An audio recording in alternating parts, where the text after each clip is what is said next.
Hello guys, our next video, subject microbiology or topic scientist history. So we will discuss about some scientists who discover disease and postulates. तो आज हम start करते हैं। सबसे पहले हम स्टार्ट करते हैं, ये जो नंबर 1 पे है ये है एंटोन वॉन लियोनहॉक। ये क्या है? एक मतलब कि माइक्रोबायोलॉजिस्ट हैं, ये साइंटिस्ट हैं। In 17th century father of microbiology, इनको 17th सेंचुरी में फादर ऑफ माइक्रोबायोलॉजी कहा गया है।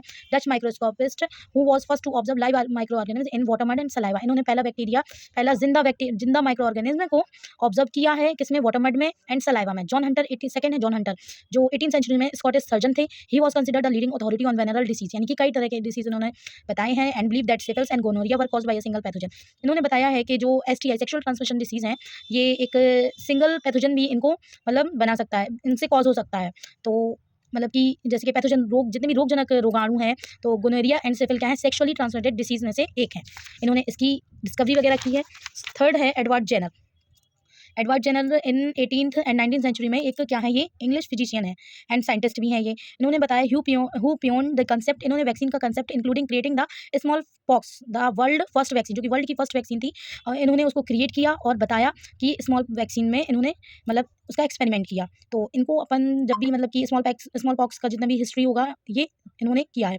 जॉन स्नो 19th सेंचुरी में जो इंग्लिश फिजिशियन थे, इनको किस नाम से जाना जाता था? Non for locating source of cholera, hedging cholera outbreak in London, यानी कि इन्होंने कॉलेरा को किस में देखा? कॉलेरा का प्रकोप देखा लंदन में, दस एस्टेब्लिशिंग डिसीज एज वाटरबॉर्न, यानी कि ये पानी से होने वाला है। Also he is consider one of the founders of modern epidemiology. इन्होंने हैजा के साथ साथ एक मॉडर्न एपिडेमियोलॉजी भी का भी फाउंड किया है, जिसको अपन बोलेंगे कंट्रोल डिसीज। ये हेल्थ रिलेटेड इवेंट्स यानी हेल्थ से रिलेटेड डिसीज है।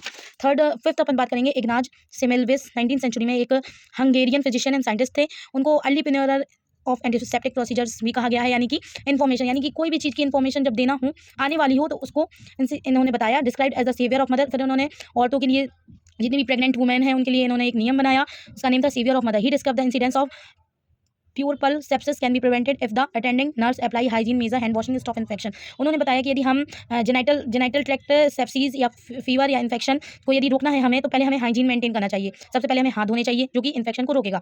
लुइस पास्चर है 6 नंबर पे, जो एक फ्रेंच माइक्रोबायोलॉजिस्ट हैं और केमिस्ट भी हैं। इन्होंने अपने 4 पोस्टुलेट्स दिए हैं। नंबर 1, इन्होंने डिस्कवर किया principle of fermentation of alcohol bye micro organism, यानी माइक्रो ऑर्गेनिज्म जितने भी सूक्ष्म जीवाणु हैं, उन्होंने फर्मेंटेशन ऑफ अल्कोहल को फर्मेंटेशन के रूप में बताया। सेकंड, इन्होंने इन्वेंट की है एक टेक्निक इन्होंने बताई है। इनके दूसरे नंबर के रूल में जो है, इन्होंने ट्रीट किया है, यानी कि मिल्क और वाइन पे एक्सपेरिमेंट करके इन्हें stop bacterial contamination.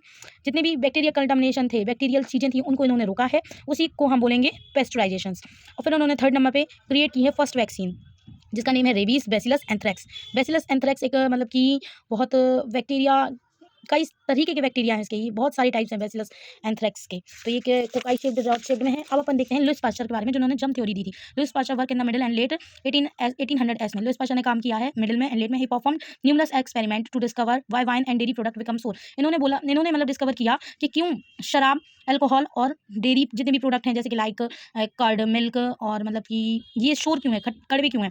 He found the bacteria were to blame. इन्होंने फिर बैक्टीरिया फाइंड किया, फिर ये उसको ब्लेम करने लगे। Pasteur called attention to importance of microorganisms in everyday life and started scientists to think if bacteria could make the wine, then perhaps they could cause human illness. इन्होंने बताया कि हमारी हर डेली की लाइफ में कुछ micro organism हैं, इनका हड़कंप मचता है, तो इसलिए हमें क्या है, परहैप्स दे कुड कॉज, हो सकता है कि हमें जितनी भी बीमारियां हो रही हैं शायद इसकी वजह से हो। तो Pasteur attempt to prove the germ theory for unsuccessful. Pasteur ने जो जर्म थ्योरी दी थी उसके थ्रू वो अनसक्सेसफुल रही, मतलब पास्टर की थ्योरी अनसक्सेसफुल रही। फिर एक जर्मन साइंटिस्ट आए, however the German scientist in Robert Koch, जिनका नेम था रॉबर्ट कोच। उन्होंने प्रोवाइड किया और प्रूव किया कल्टिवेटिंग एंथ्रेक्स को, जो कि एक बैक्टीरिया है, apart from any other type of organism, जैसे कि शीप, गॉट, मवेशी, इन सब से, मतलब कि बकरी, भेड़, इन सब से मतलब कि ये बैक्टीरिया जो है वो इन्होंने बताया कि ये from any other type of एक अदर टाइप का ऑर्गेनिज्म है। तो इन्होंने फिर बताया, इन्होंने फिर अपने रॉबर्ट कोच ने 19th सेंचुरी में ये आए थे रॉबर्ट कोच। इन्होंने डेवलप किया microbiological media and streak plate for pure culture, यानी कि शुद्ध कल्चर इन्होंने बताया by the with the help of streak plate. Germ theory के पोस्टुलेट्स ये देखिए इनके क्या है। Microorganism must be present in every case of the disease. हर सूक्ष्म जीवी प्रेजेंट है हर डिसीज के केस में।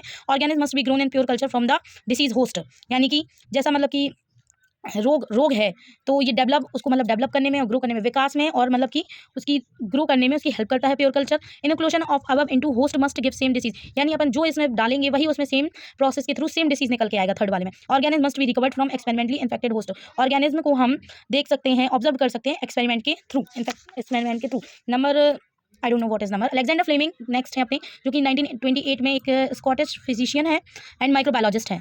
इन्होंने बताया his best known discovery the world first broadly effective antibiotic penicillin from the mould Penicillium rubens in 1928। जो स्कॉटिश फिजिशियन एंड माइक्रोबायोलॉजिस्ट थे, ये बेस्ट डिस्कवरी में इन्होंने बताया कि इन्होंने वर्ल्ड का फर्स्ट ब्रॉडली इफेक्टिव एंटीबायोटिक बनाया जिसका नेम है पेनिसिलिन, और किस चीज़ से, फफूंद से, फ्रॉम द मोल्ड, फफूंद से, और उसका नेम क्या रखा, पेनिसिलियम रूबेंस इन 1928 में। जो नेक्स्ट है अपने कैरीमुलस 1986 में आए। फिर वो एक अमेरिकन बायोकेमिस्ट थे। Invent polymerase chain reaction PCR technique.